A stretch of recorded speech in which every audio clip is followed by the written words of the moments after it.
that's the biggest praise I have for Josh Coburn is he just doesn't stop. He doesn't waiter. He gets them that shirt on, and it's right. This is what I need to do for 95 minutes. Whether it goes my way or it doesn't, I need to make sure that I'm giving everything because I will get my moment. It will come for me. We seem to be giving him that moment each game now, and he seems to be capitalised on it. And I've never sat on the edge of my sofa more and thought, this is a long day.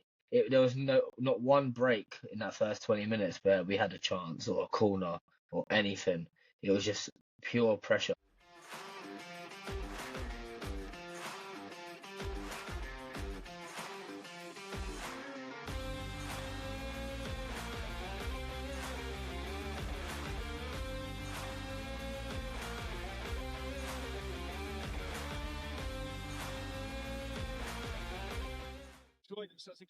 Guys, welcome back to the 1885 show. This is your Ipswich Town, 3rd versus 4th post-match call-down. Before we get into the show, just a few matters of business from us. We want to kick things off with a massive, massive thank you just to all of you, basically. Earlier on in the week, I'm sure you would have seen it, but we were able to pass 500 subscribers on YouTube. I mean, this will probably sound like a small number to some, but for us, the fact that so many of you have chosen to tune in and listen to us talk Millwall means the absolute world to us. We are amazed by the response, and we are so thankful for everyone that's supported us so far. For those that have subscribed, we genuinely cannot thank you enough. And while we're on it, if you like the content, make sure you give it a like and subscribe to the channel. It has a huge impact on the YouTube algorithm, promotes us to other Millwall fans. And get yourself in the comments as well. We started this channel so we could speak to like-minded Millwall fans and talk Millwall to other fans that support the club, like yourself. So get in the comments and let us know your thoughts. And finally, last but not least, in the description of the show are some links for the Chat with Chaps podcast cancer research fundraising pages. I'm sure all of you watching are already familiar with their content and the good work they're doing over there. But if you can give anything to a good cause, check out the links below.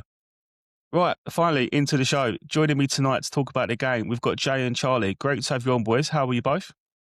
very, very, very good, mate. Very good. Absolutely buzzing that we've hit 500 subs now. And that is, just want to add to that, it's a big testament to the team that we've put behind us, Frankie. You know, me, you Absolutely. and Dan have worked very hard to put this together. And the team, Charlie included in that, have been one of the main reasons where we've got there. So, yeah, we're really, really buzzing that we've hit that first milestone of ours, mate, and long may it continue. But, yeah, really, really happy. Good point. I'm looking forward to talking about this point today. So, yeah, very, very, very pleased. Char? Yeah, no, I'm very good. Not usually am I very happy after a draw, but yeah, definitely after that game. To be fair, I've had worse Saturdays, so yeah.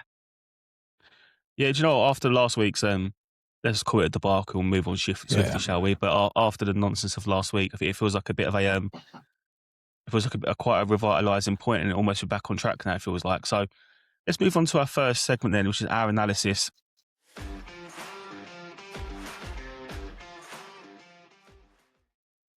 So we're going to talk about the key moments in the starting 11 later on in the show, but top line, guys, how are you feeling after the game? I mean, Charlie, am I right in thinking that in the warm-up you actually called a 1-1 draw, so you were proved right? I think most of us would have taken a point before the game, and after a poor first start off, it was a point well earned, I think, in the end. But it could have been so much more, right, Charlie? Yeah, I mean, not usually do I say I'm right or wrong in situations. I mean, I got one right today, but then Negley got an assist, so there's a provider for once. So I got proved wrong in that sense. Yeah, no, Yeah, you said did. I said 1-1. I didn't think we'd be able to go toe to toe. It kind of proved that today. But what it did show is that we have heart, and Alex Neil once again makes the right changes. To be fair, after what was a very disappointing and lackluster first half. No, I completely agree, mate. Jay, what about yourself? Fair result. I think on the basis of the game, it was a fair result. As Charlie said, Alex Neil did get it right in the end, but keep saying that at the moment, that, you know, the second half he gets it right. I kind of really need the first half to be right from here on out, because it seems to be a bit of a problem of ours at the moment. But no, look, first half we hung on. We was quite lucky, actually. We went into the break at just 1-0 down, because Ipswich looked really, really good. You could tell that they're the best team in the league at home. They've only lost once 100%. to Charlton, funny enough, who've inadvertently done us a favour without them knowing so early on in the season. And you could tell that we're good away from home as well, because we made the adjustments and we did fight back, and we could have nicked it at the end. So on reflection, though, a point I think is a fair result, and more importantly, it stops them gaining any ground on us, especially with Borough dropping points as well. The chasing pack did pick up points, but it was damage limitation. It was a fair result overall. No, I completely agree, mate. And obviously, you two will know this. This will come as no secret to both of you. But at half time, I was sitting there thinking, we've lost against Blackburn. We've been absolutely robbed there. We're going to lose today. Then we're going to lose against Borough. We probably won't get top 6. Season's over. Let's call it a day now. I've had enough of this. I can get quite emotional. Let's call it that. But I thought the second half we were outstanding. Actually, I thought the response from the boys, the response from Neil, to Jay's point, he regularly gets these changes right, but also regularly gets the start 11 wrong, I think it's fair to say. Or this is at least the last 2 games in a row where the start 11, and dare I say there is a common denominator, hasn't maybe been what we needed. But let's move us on to our next segment then, which is the starting 11.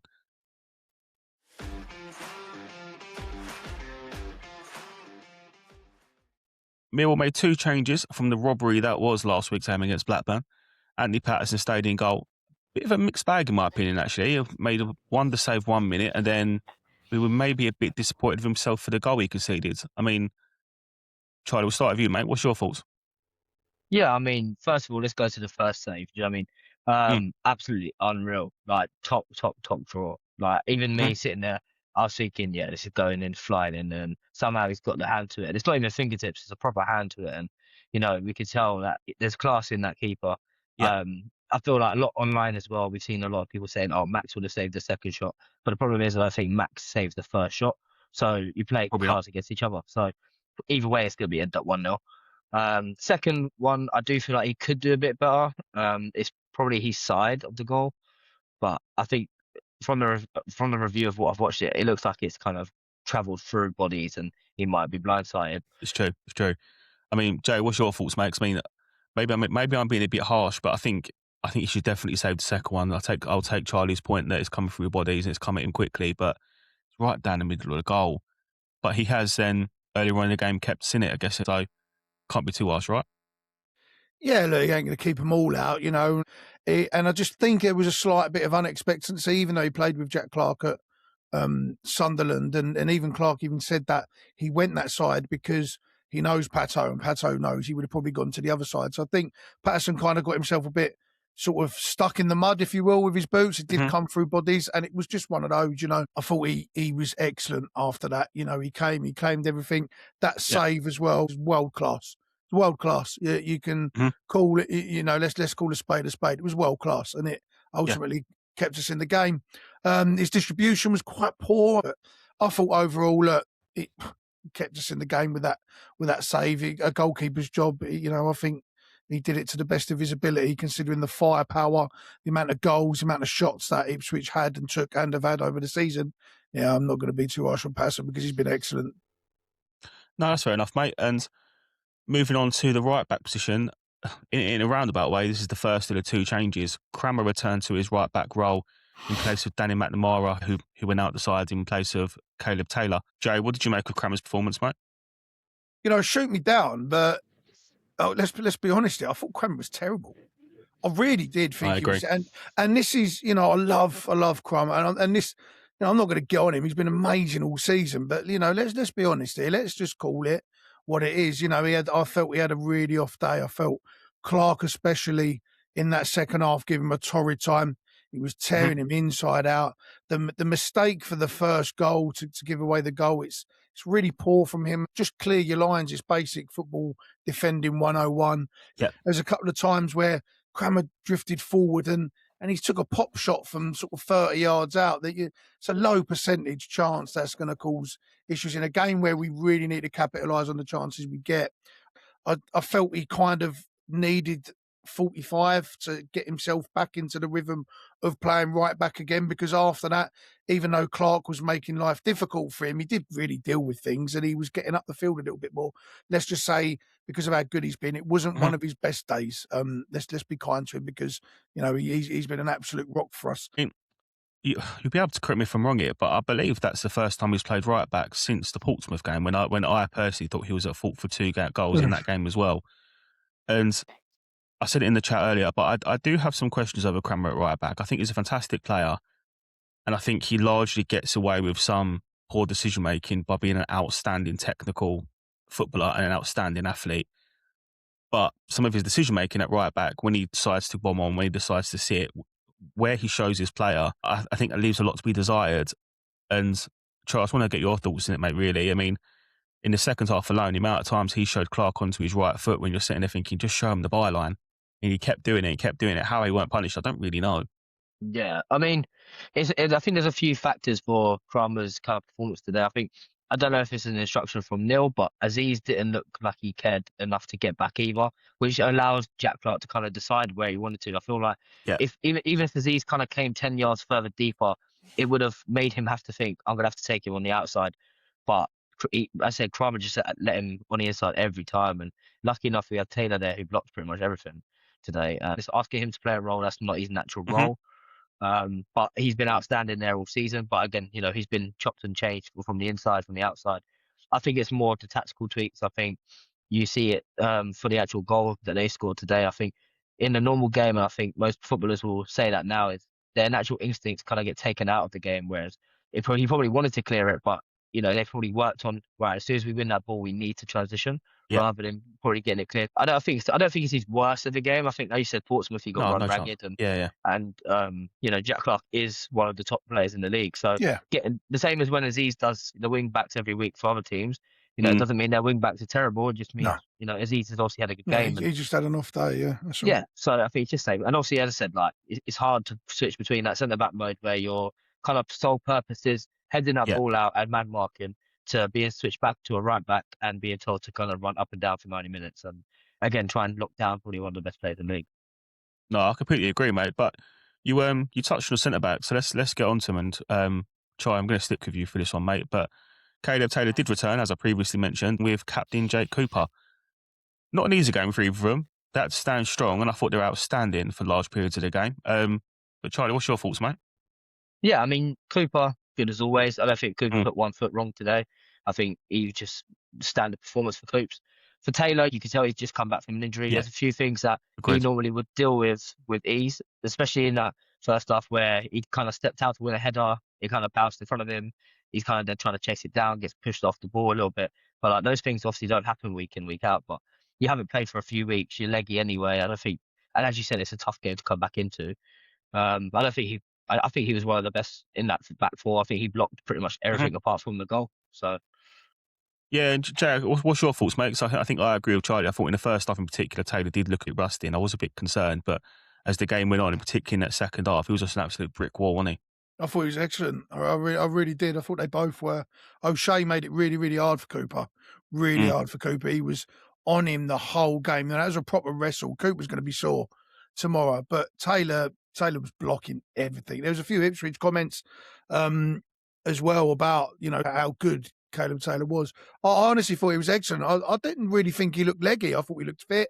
I thought he looked rusty is probably the word I would use. I just thought he was shaking off a few things, but I thought once he got stuck into the game, I thought he was really good positionally. But in terms of, Taylor's performance overall and Cooper's performance overall, I thought they was really, really good. To concede 1 goal against this lot, especially at their places, it's a feat in itself. And they bombarded, our goal. And, we were sitting there talking about Patterson making 1 worldy save. The rest of it was mopped up. Hopefully over the international break, Kramer will shake off the rust of centre half. Caleb Taylor will shake off the rust of the medical table, and we'll be back to firing on all cylinders. No, I agree, mate. And you know what? We'll get on to some of the stats later around their shots because it does make for some interesting reading. But the last member of the back four and keeping his place in the side after last week's ridiculous red cards overturned during the week, Zach Sturge. Chad, I'm going to stick with you, mate, but I just want to touch on Zach Sturge a little bit, really, because I actually thought he played very, very well. I mean, all things considered, I think it'd been really easy for his head to drop after what was a tough week for him on the pitch with the red card that he never deserved, and then the disgusting abuse he received off the pitch. It would have been easy for him to not really show up to that and not be up for it. But I thought it was excellent, mate. Yeah, outstanding. I thought he was really good. I thought he was really, really good. More importantly, I thought his positioning was excellent. He was very, very sound position. He mopped up at the back. He didn't make any rash decisions. There was a couple of chances in the first half where he'd lost the ball where you think just clear it. But he was trying to make things happen. You know, he pressed pretty well. I think he's good. I think he's really underrated at how well he gets forward now. We kind of used the comparison of he's probably a better defender than Alfie, but Alfie's really good going forward. I think Zach Sturge is probably the better overall, more rounded. It really, really good to get the red card overturned. And, you know, he received some, let's not give these people any airtime, but I'm glad that we're all back. You know, he knows that we back him and he knows what 100%. We think of him. He's one of us, but I thought he was good today. Charlie, what's your thoughts, mate? Again, I mean, it would have been a difficult week for him, right? He's a young man. He's still a kid, ultimately, isn't he? You think he's younger than you, Charlie. So for him to go and do what he did is pretty impressive. Yeah, I mean, I think he knows how much he means. I think, as I said, I don't think I've, in my lifetime, remember many of our own players getting sent off and we clapped them off and actually appreciate the fact I remember one. I remember Sean Williams. Yeah, but he just took the red. When he just took James Henry, just absolutely cleaned him for Wolves. He's like, against Norwich, several against Norwich, but Williams against James Henry after Henry left us. They're the only two I can remember is, Savs and Sean Williams. Yeah, absolutely had to do that for his excellent. Yeah, so I don't remember many players also getting that kind of it is rare. kind of feedback from obviously having a red card and obviously detrimental to that game. You know, he's come back. He's seen the video from him training and showing it off the muscles, and he still looks confident, still looks happy. Yeah. You know, you're gonna get these messages, and you know these people, as I said, don't even deserve the airtime. Yeah, he done really well today. I think as you said, he's been really good all season. He's really stepped into the mold of what we need from him at left back. I think last season you could tell he was young. I think he bulked on a lot as well. Same as Coburn this year. So yeah, I just feel like he had a really good game today. He's held his own. He was. And yeah, I think he has made that left back his own position. Again, in a game, you know, in let's say a playoff final where we might need to pick pockets and pick a moment, Doughty might be the man for that. But as an overall left back, as you said, I think he's the better of both sides. No, I completely agree. We'll move on to the centre midfield on that note. This is where the second change to starting 11 come in. Cundall went into the side in place of Barry Bannon, and he partnered Billy Mitchell. Charlie, what did you make of the midfield, mate? Weak, absolutely weak. I think the midfield today was the worst choice we've had. Not in a case of they weren't trying. I just feel like Billy, again, same with Kramer, it wasn't a bad performance, just wasn't one of his top performances. Cundall, on the other hand, I think he isn't a deeper player. We keep playing him there. We asked for him to start. I think it should have been over Langstaff. It should not have been as a holding, as a breaker in between lines. I think it was definitely the wrong choice. They both looked pretty weak in that midfield. We kind of got overran. They didn't know where they were at times. Again, the height, there's no height in the midfield. We were just getting overdone. I just think it was weak. I don't think any of them either had a bad game. I think on the ball, I think just in the end terms of what the actual midfield is there for in today's battle, neither of them applied themselves. Charlie, mate, I completely agree. I thought the midfield was poor, and I'm not going to linger it too much, to be honest with you, because Joe, I know you've got some thoughts about today's midfield, so I'm going to go hand straight over to you, mate. I thought it was poor. I really wanted Cundall to start as well. I think he deserved a start.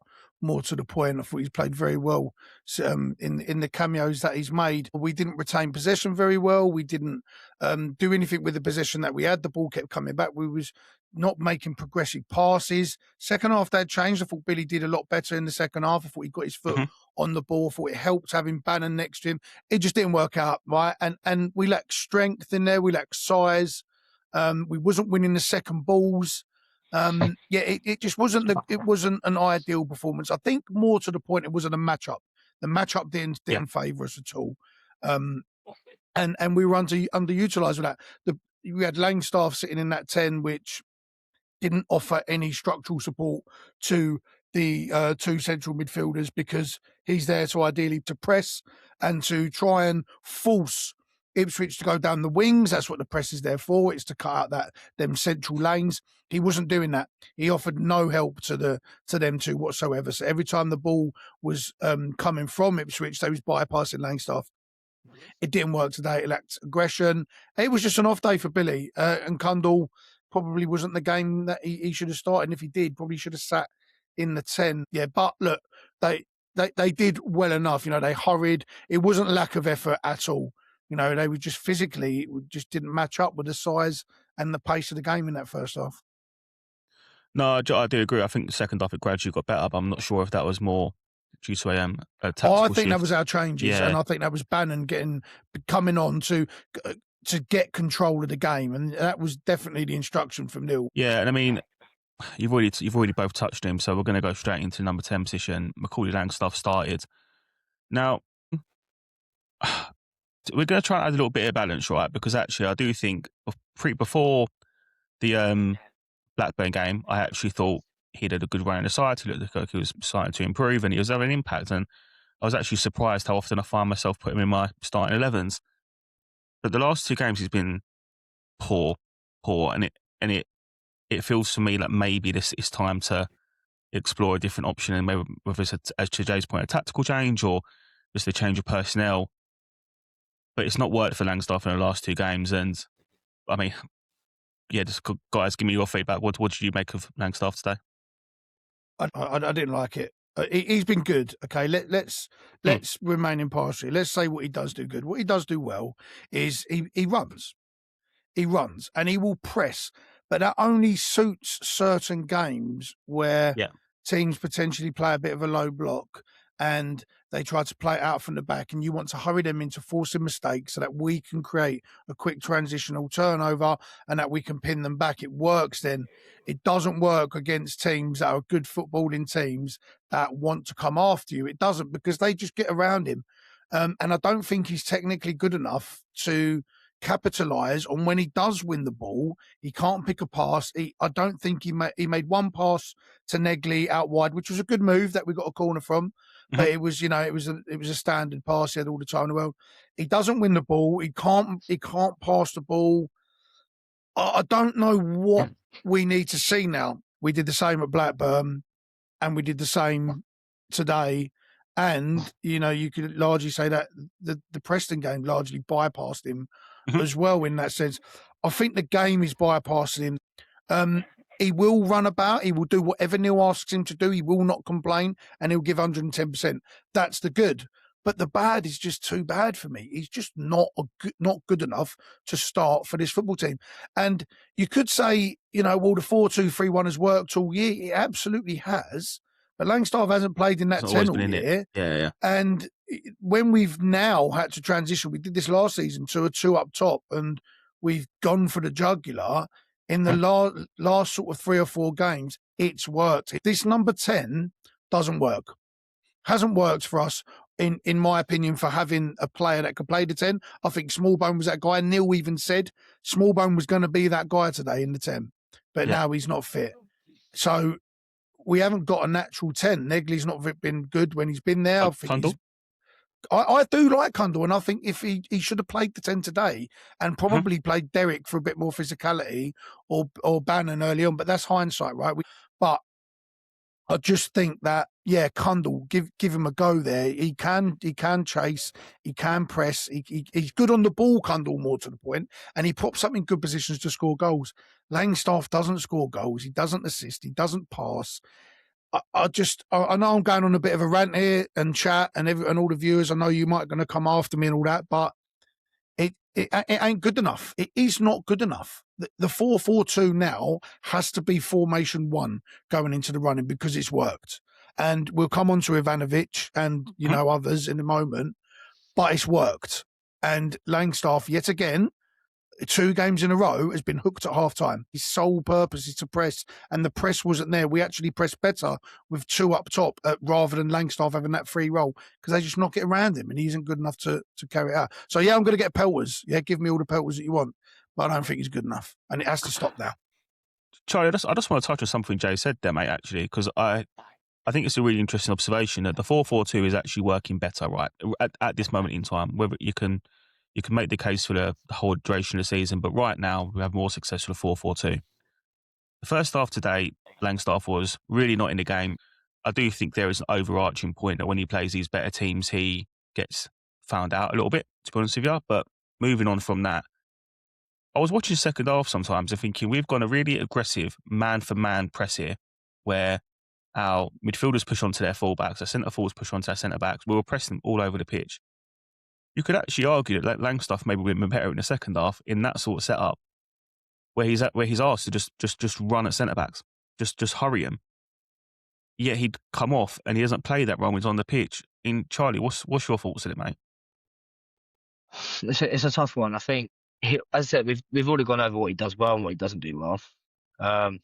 It is a tough one. I will go into it. I think I'll go into it more when we have gone to Ivanovic, because I think that is more of the debate between the three of the strikers.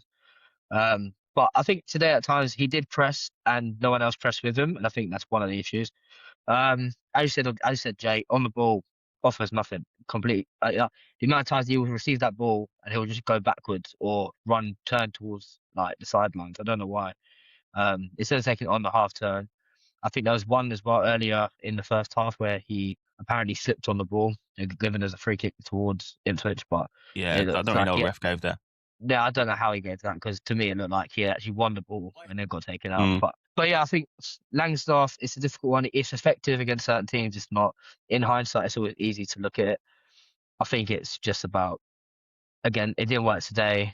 It's like it hasn't worked against Blackburn.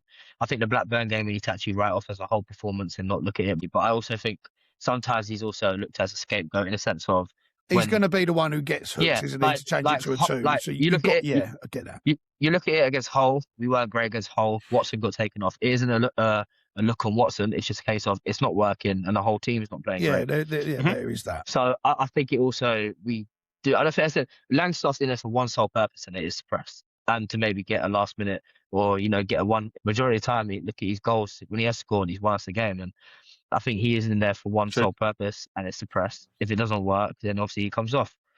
But I said I'll touch on it more with Ivanovic. So. No, fair enough, mate. So let's move on to the next position then, which was right wing. So a player that Ipswich targeted in January window, obviously, Femi Aziz. I don't think it was his best game. I think he actually struggled to get into it. I mean, Charlie, what's your thoughts, mate? First off, I actually called for him to come off at that point. I think he just looked like he really wasn't at the races. And I know he seems to have this ability where he feels like it's a one-man team, and if he gets the ball on that wing and he's cut inside and there's any space, he's going to whip it. And it just kind of seems like it's very much you keep him out on the wing, he's going to either cut in or cross it, which most of the time goes to the keeper, or he's going to obviously try and hit top corner, which again didn't work. Second half, I think he got more into the game as we grew into the game. I think we started to have the overlap. Kramer started to be effective on the overlap.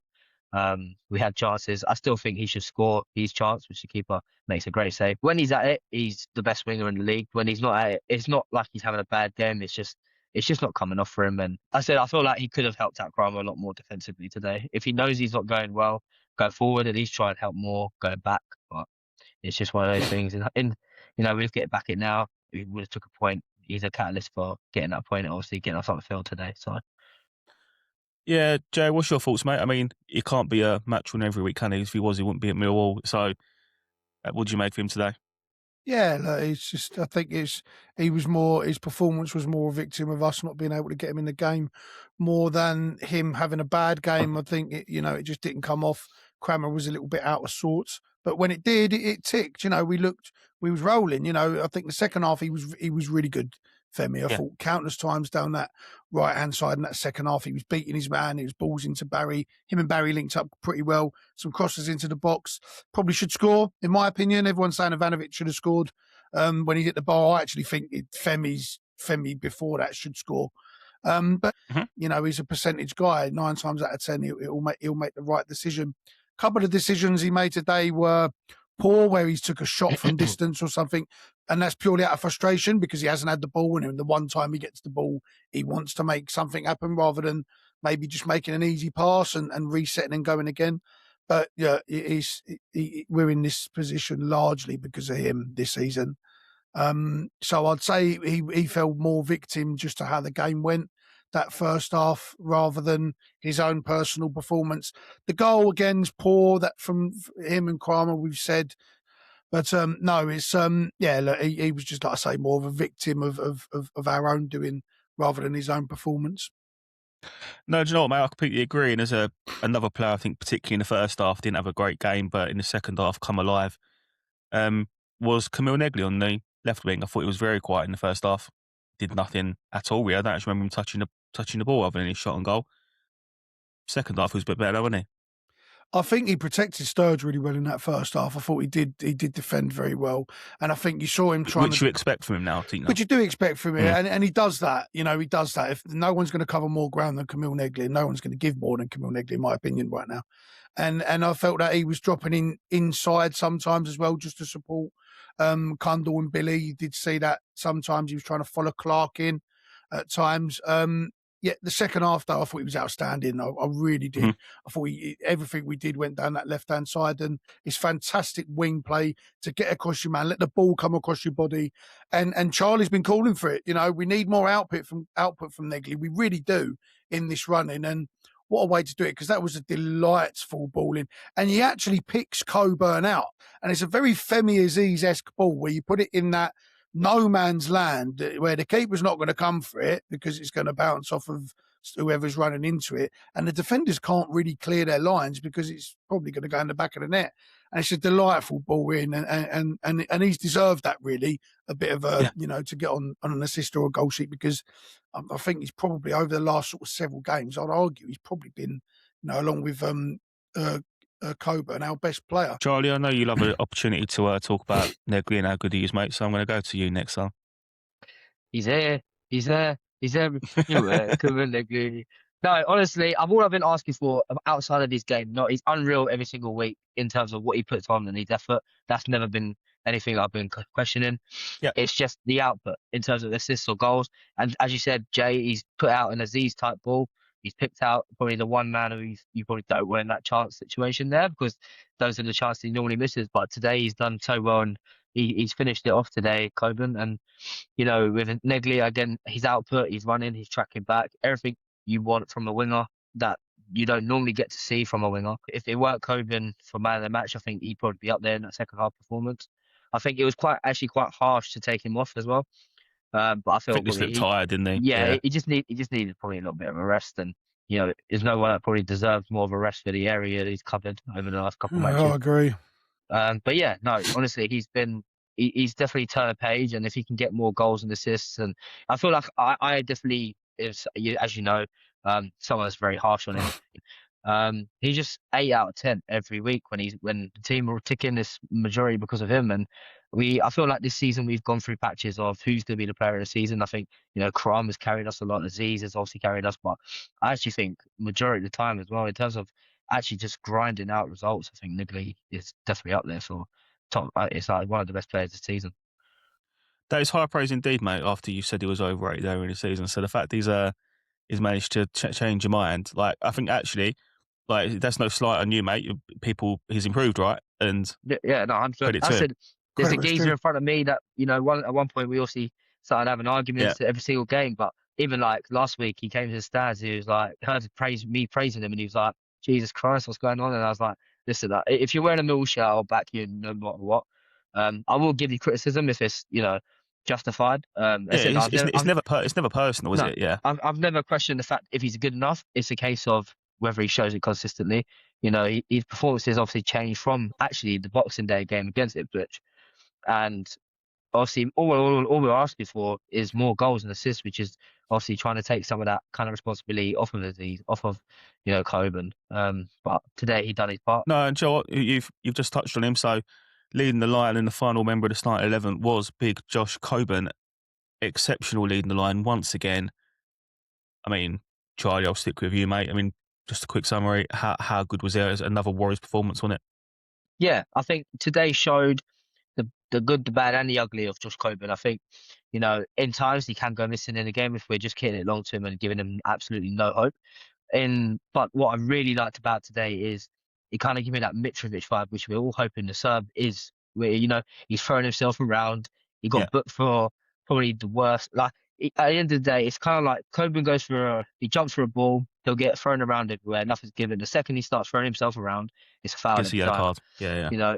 But I think even the little moments where did he step on the guy off the pitch, those little moments where it's kind of just like, I'm not here to be someone you're just going to push around. I'm actually here to Mhm. run you ragged. And I think since he's come back from his injury, he's bulked up. He said, I'm going to be the number one here. So he's actually saying, like, you're not pushing me out of this number one spot. I'm starting. You and Ivanovic and Langstaff can fight for that spot behind me. And listen, I'm leading the line. I'm scoring the goals and putting the performances. And that's, what we hoped. No, I completely agree, mate. Jay, I know you're a big fan of Coburn, mate. So, what did you make of his performance today? Yeah, I mean, what's that? 3 and 4 it's got now. It's Something like that. Yeah. I think you said the perfect word, Frankie, in the intro too, Coburn. He's a warrior. Guy just battles, right? He goes out there with nothing, no shield, no sword, no armor, and he just takes it. He just takes them on. Honestly, I think he's been outstanding, absolutely outstanding. He's a proper Millwall centre forward. You talk about the Camille Negley turnaround, the Femi Aziz turnaround. What about the Josh Coburn turnaround? There's people out there saying that he's one of the worst signings we've ever made. He's made of glass. Shouldn't have signed him. The price tag's too much, etc., etc. Mate, it's looking like a steal at the moment. I think he's been absolutely phenomenal. I think he leads the line with such discipline. Today he got the yellow card, which in my opinion isn't the yellow card, but he doesn't really pick up yellows. He's very disciplined. He doesn't complain. He just gets on with it. And what I love about Josh Coburn is it will not go his way for 89 minutes of the game, right? Because of this is how he plays. He knows he's going to wake up in the morning and he's playing up front normally on his own, and he's going to be having lumps kicked out of him. He knows this is going to happen, but he just goes out there and does it for 89 minutes.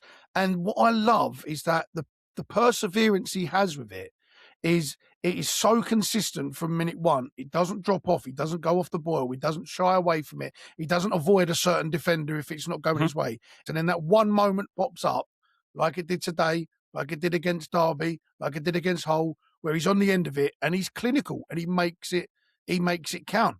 That's the biggest praise I have for Josh Coburn is he just doesn't stop. O'Shea's a real tough player for Ipswich. They're tough defenders as well. Furlong's a really good defender. They're top team, Ipswich. Defensively very good. Second in the league for clean sheets, just behind us. But Coburn made their life hell today. There won't be many players that they struggle against like they did with Josh Coburn today. And fair play to him, because if he was putting in that performance, if he was fit all season, he'd be player of the season without a shadow of a doubt. Because I genuinely think he's been that good. He's been that good. We called for more output from our strikers, right? He's given us output now. Josh Coburn scoring goals, keeping him fit, in my opinion, is absolutely crucial. It's essential to what we want to do to the running. But he was outstanding again today, and fair play to him. Yeah, no, I completely agree, mate. And we'll touch briefly on the sub. So we've already touched on it, but Ivanovic come on at half time. Charlie, I'll go to you for Ivanovic, mate. Bannon come on for Kundal around the 60-minute mark. And then late on, Watson and Derek also come on for Negley and Billy Mitchell, respectively. Now, I've got to say, I don't think Watson and Derek had much impact on the game, to be honest with you. I didn't really have the time, so we won't go into them too much. But Charlie, you said you wanted to talk about Ivanovic, mate, so I'll hand over to you. Yeah, I mean, as I said, start of the season, myself included, would have had him down to score at least 15. And even if he's not scoring 15, he's going to be a handful. And that's what we expected from the back of last season. I think the problem with Ivanovic is, and I said this in the chat, I think the problem with him is if you start him, he just doesn't seem asked. He just doesn't put that same energy in. He's not pressing. He still thinks that he has that kind of free role to roam around and he'll get his chance at the end of the game. And when he gets played off at half time and he comes on, he seems to have a bullet up his ass. He's running after everything. He's pushing everyone. He's being the big Serb that we want. He's, flicking it over people's heads, taking it to the corner, kind of Steve Morrison-esque. And, that's what we expect from him. But the problem is, it's at that point now where Coburn's doing everything and more. He's pressing. He's scoring goals. He's bullying defence on his own. Ivanovic isn't doing that. So you're not going to get Coburn out. The problem with obviously having the two of them up there is Ivanovic going to have it every single game? I still believe he's the more clinical out of the three that we have. I feel like if you give the serve to a Coventry, if you give him to a Coventry, to a Ipswich, to a Borough, I reckon he gets you 25 goals a season.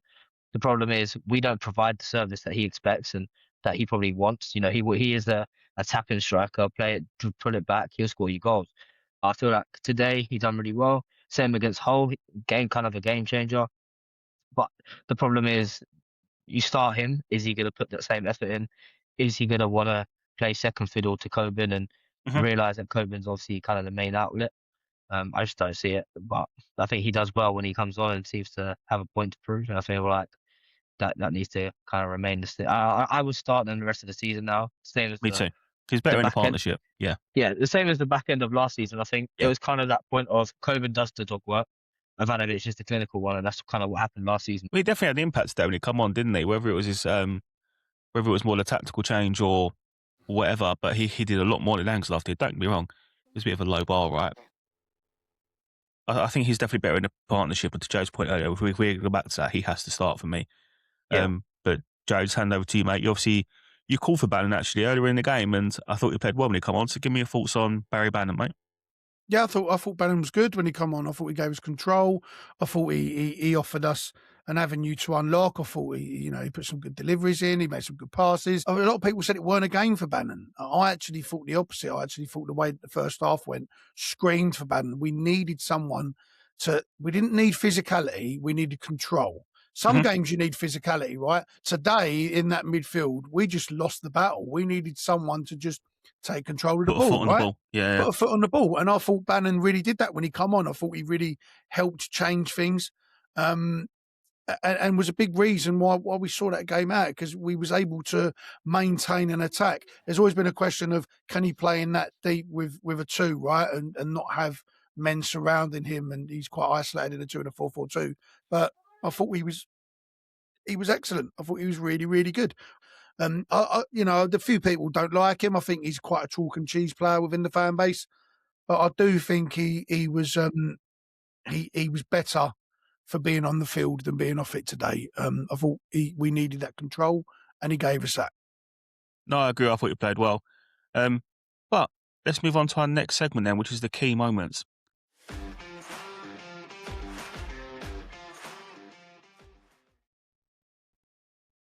I think it's safe to say that Ipswich probably started the game quicker than the Lions. I mean, Camille Negley had a bit of a snapshot from a tight angle, but other than that, I think the first 20 minutes were largely dominated by Ipswich Town.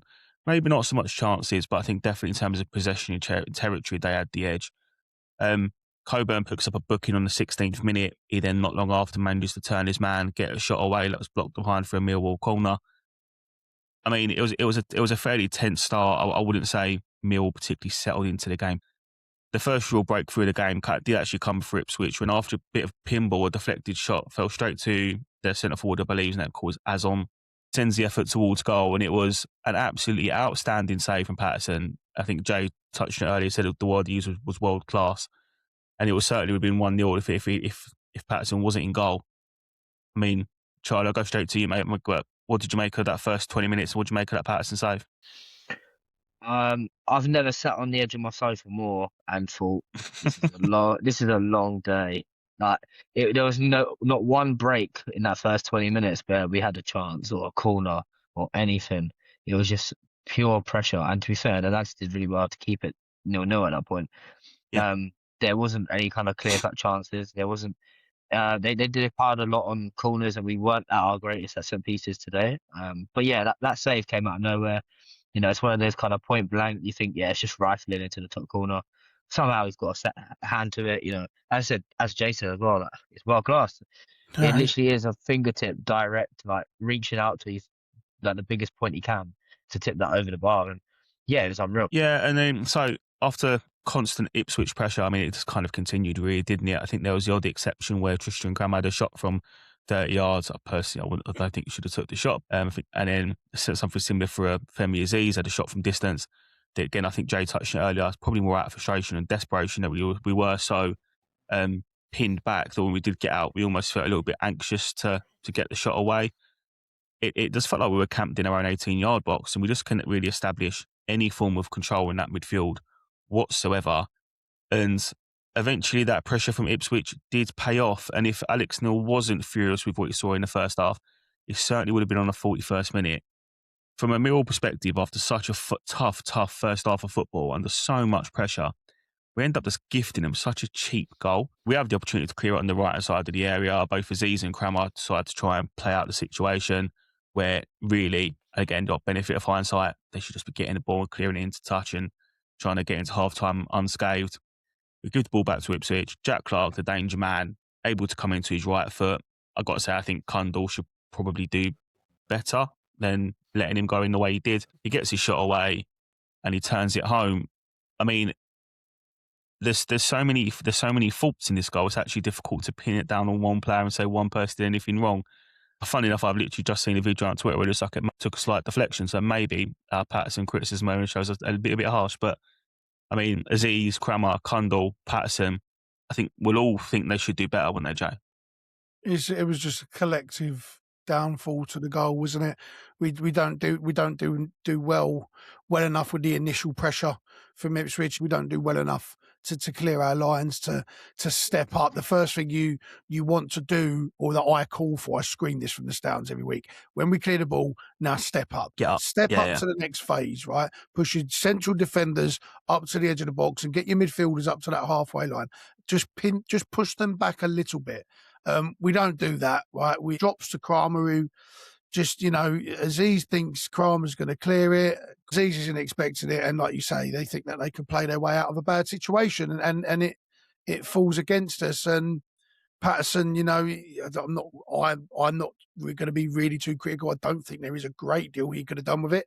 But we found ourselves 1-0 down, and deservedly so at that point. We couldn't argue at that point, right? No, and that was the catalyst to the changes. I don't think that would have made much of an impact on Alex Neil's halftime team talk, because it was woeful. It was not working. I think he would have reined the changes as he did, regardless, even if it was 0-0. The only saving grace out of that first half that I will take is that it was only 1-0. But yeah, the goal, I don't think any Millwall fan watching that would have been surprised or been shocked. It was just one of them. We just didn't deal with the situation. But that does happen when you're under that much amount of pressure that we was. Yeah, no, I completely agree. And annoyingly, that was kind of the last thing of note before half time. It was difficult not to notice that Alex Neil actually got a little bit of a jog on going back to the change room at half time. So he was not happy. He was not happy. He didn't want to waste any time at getting stuck into him at half time. But I mean, Charlie, give me your thoughts on the first half and in the goal in particular, mate. Yeah, again, I just feel like I think this is the first time this season I've seen us actually be scared to go and attack a game. It did look like we were just so low block, just defend, clear it, let it come back at you. As I said, Billy and Kundal, they weren't even going for second balls. They were just letting it bounce and letting them come and run it back at us. I think more a case of I'd rather stay in my position and come and chase you and get picked apart, which I don't know, again, maybe that's a tactical thing.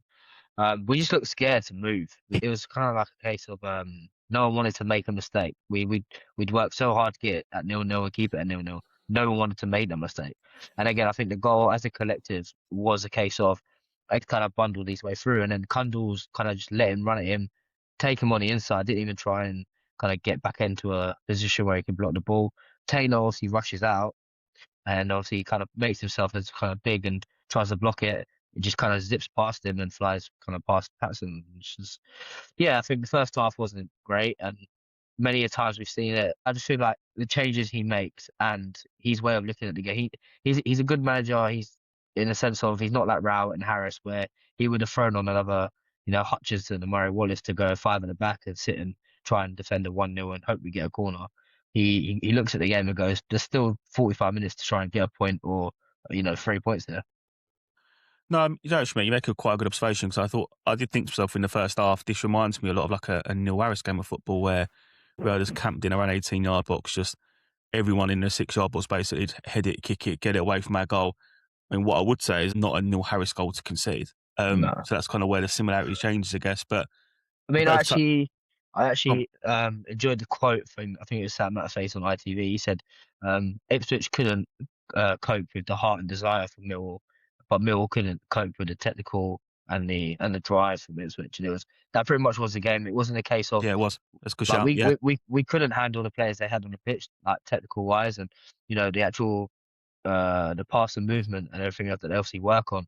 But they also couldn't handle just being brute and running down the channels and running in and doing is that eventually when we started to show a bit of heart in the game, they couldn't handle it. No, I completely agree, mate. And luckily for us, it's a 90-minute game, not a 45-minute game, because Alex Neil got him in at half time. He made some changes, as we touched on before. Langstaff come off. Ivanovic went on. We went to more of a 4-4-2.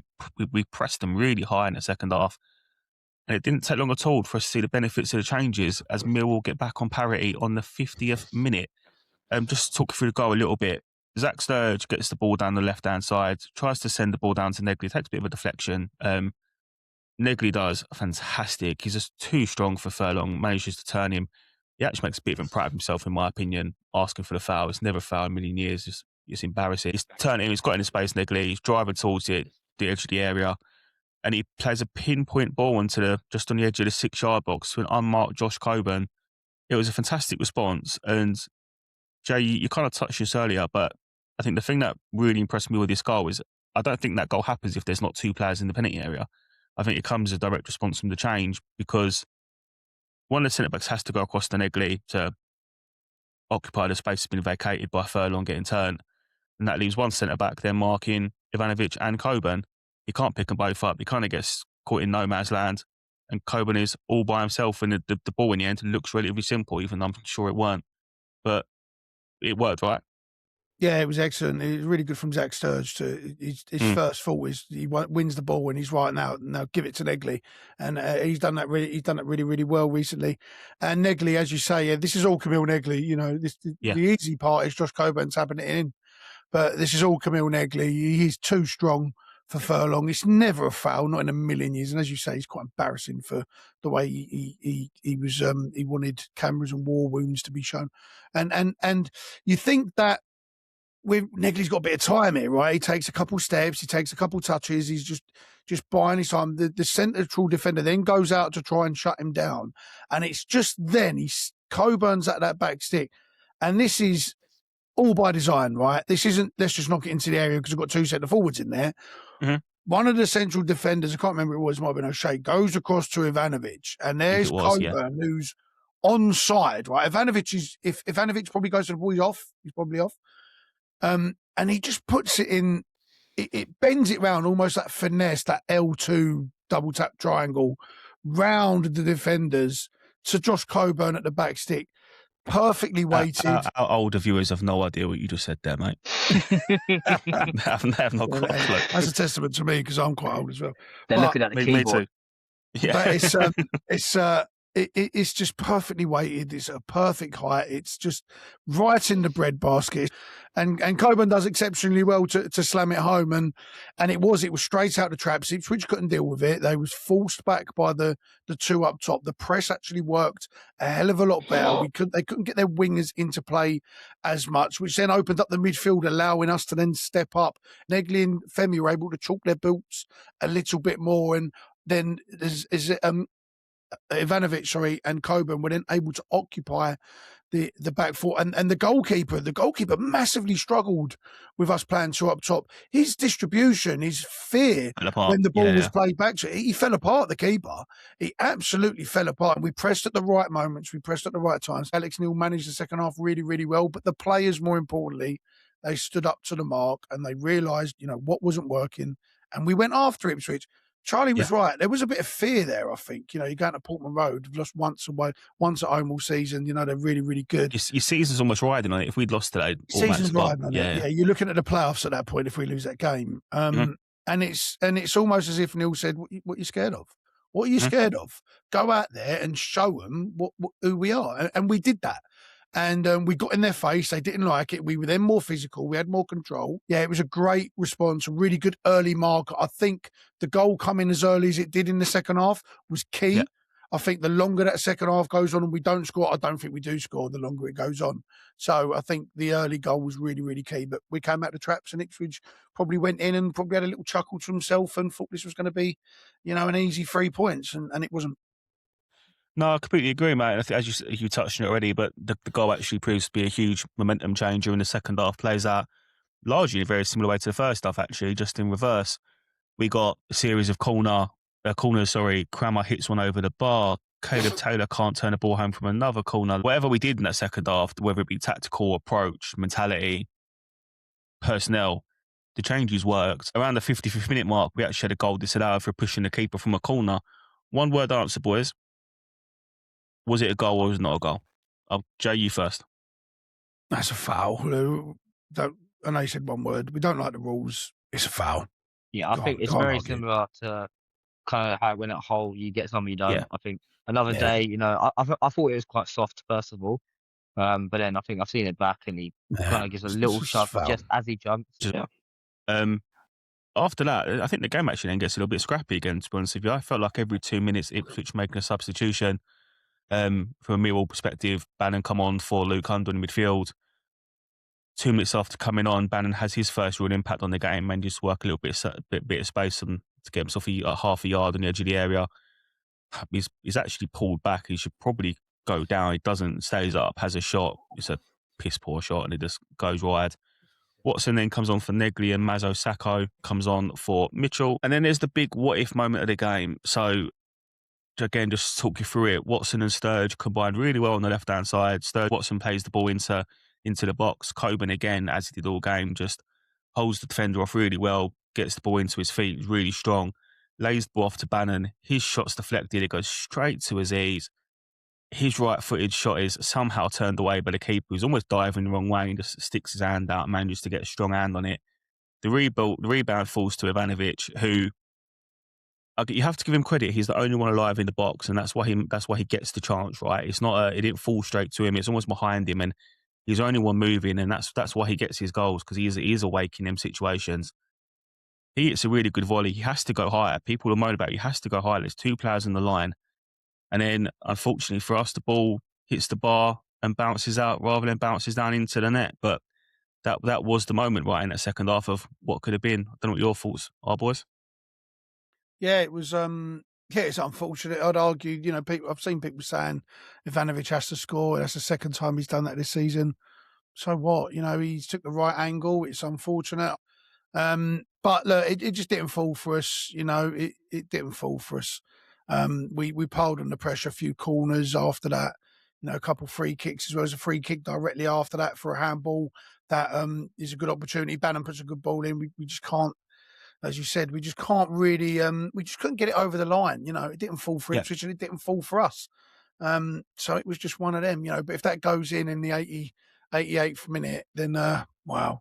You know, the writing may have been on the wall for me, but look, we're still alive. Okay. Yeah, which is the most important thing. Yeah. I mean, on that, that probably covers off the key moments of the game. So we'll move on to the match stats then in our next segment.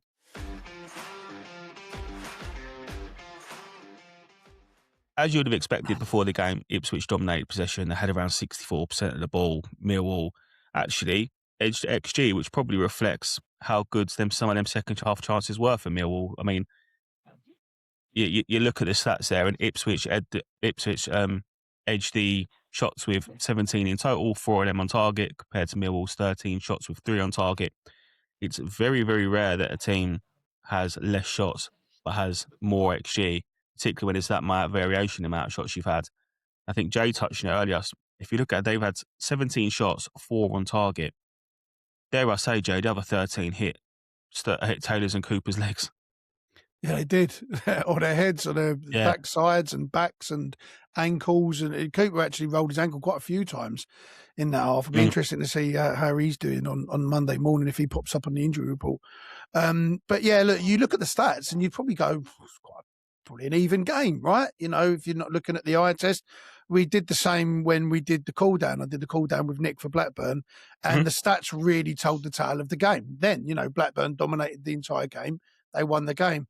That's a very fair reflection on the game today. The stats back that up. I think Ipswich can't be too disheartened with how it went. They dominated the first half.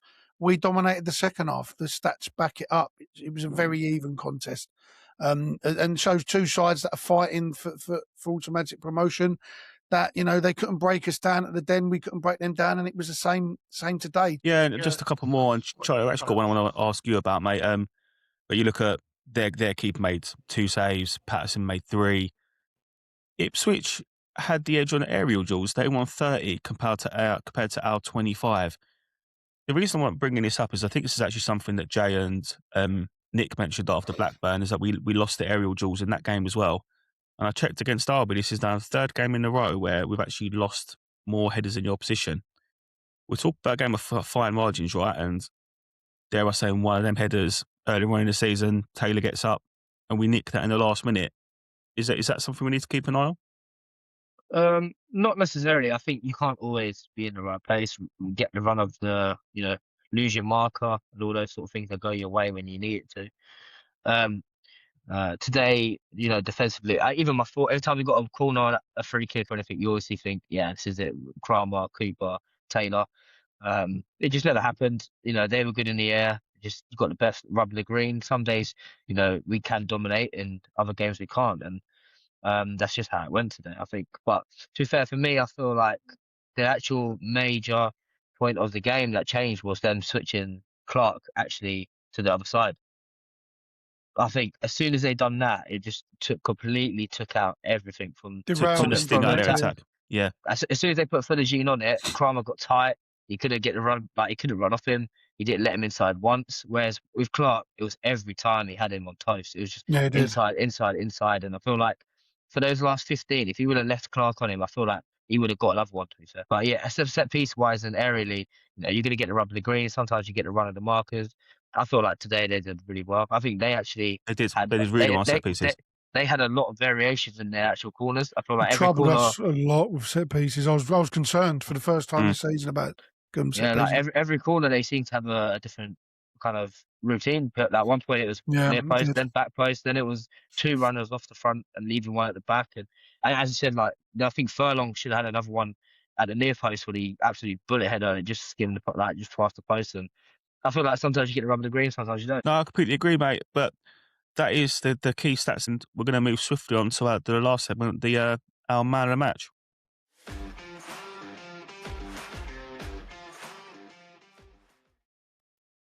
So, boys, I already know who your man of the match nominations are, so I'm just going to rattle through some of the honourable mentions before I hand it over to yourself, Jay, and then Charlie, because I think mine and Charlie's is the same. But just some of the ones that I picked out. So, Zach Sturge, a really mature performance from a young man at an incredibly difficult week on and off the pitch. I think he did himself really proud. He performed fantastically today, so he needs a shout out. Caleb Taylor, more for the second half than the first half. I thought the first half did look a bit rusty, but he grew into the game. By the time the full-time whistle went, he was back to his sort of brick wall self and showed why we've missed him. Jay, I'm going to hand over to you, mate. Who's your man of the match nomination? I actually really liked Taylor's performance today. I thought Taylor was excellent. But I am going to go with Josh Coburn just because he was such a warrior. He was, like I said, from the first minute to the last minute, he just does not stop, even when it's not going his way. And he was at the right place at the right time, a proper striker's finish. He's that fox in the box. And rescued a point. So yeah, I'm going to go with Coburn, but I really did like Caleb Taylor's performance today and Cooper's. I thought they was both pivotal in us seeing that game out. So it was a tough one, but Josh Coburn's got to take it for me. I thought it was going to go with someone else. So actually, who did you think I was going to go with? So I thought it was going to go Camille Negley. So. Oh really? That's why I didn't mention him as another one. Because I thought it was Cho who said he was going to put him up, but Negley was good. Yeah, no, we'll touch on him now briefly. I mean, I thought, and then we'll come on to Charlie's nomination, but I thought Negley was exceptional in the second half again. Yeah, it's difficult to talk too much about that. First half, none of them played well in the first half. And I think Charlie hit the nail on the head earlier, actually, so I'm not going to try and replicate what you said, because just you've already heard it, but he's had some fair challenge around his lack of end product. Today he had an end product, and actually that assist was key, so credit where credit's due. Charlie, give me your man of the match nomination, mate. Yeah, again, I think Negley's definitely he might feel hard done by not to win man of the match from me, to be fair, but I can't give it to anyone but Coburn. I think Negley had one key moment in the second half, whereas Coburn battled his heart out for 90 minutes, and that's why he's edged it for me, and obviously the goal as well. To be fair, it's a chance that we'd expect him. We've had chances where we've said before he he kind of thrives on the ones where he doesn't have the time to think, and Yeah. the harder chances are kind of the better ones for him. These are the ones that normally, on another kind of maybe pre-injury, this ball gets whipped in and kind of goes past him, and we don't really Or he get that smashes it chance. over the bar. Yeah. Yeah, so he's done really well to take that goal today. Yeah, and he's going to get a clean sweep, mate. I'm going Josh Coburn as well. He has been imperious since he come back from that injury. And something I thought I wouldn't be saying at the start of the season is that £5 million is starting to look like an absolute snip. So, oh yes, long may it continue. The boy has been absolutely exceptional. I keep seeing some geezer on Twitter saying we need to give Borough another $5 million. yeah. When we go up and they get playoffs, we'll give them $5 million. Not from the pod account, because we've only got £5 in the pod account. Not me. Yeah, We'll ask Millwall. We'll talk to Fairbrother and Gallen, see what they could do. Yeah, 100%. Right, we'll give them Joe Bryan. Yeah. What for Joe Bryan and 10 mil? Yeah, Joe Bryan and a coffee shop. Yeah, they'd want $5 million for taking him on. There you go. Right. Yeah, so clean sweep for Josh Coburn. Fantastic performance in again, leading the line really well. And another important goal for him. But boys, that has been our 1885 show, Ipswich Town post-match call-down. Massive, massive thank you from us for tuning in once again. It's a huge thank you for everyone that's already subscribed to get us to that 500 subscriber mark. The grind don't stop though, guys. We want to get to that 1,000 as quick as we can. We hope you enjoyed the show. Please give us a like and subscribe. Whilst you're here, share it with any Millwall friends or family you've got as well. Make sure everyone knows about the 1885 show and the work we're doing over here. We've got plenty more stuff coming over over the international break, so you won't have to wait long for your next video. This has been the 1885 show. See you next time.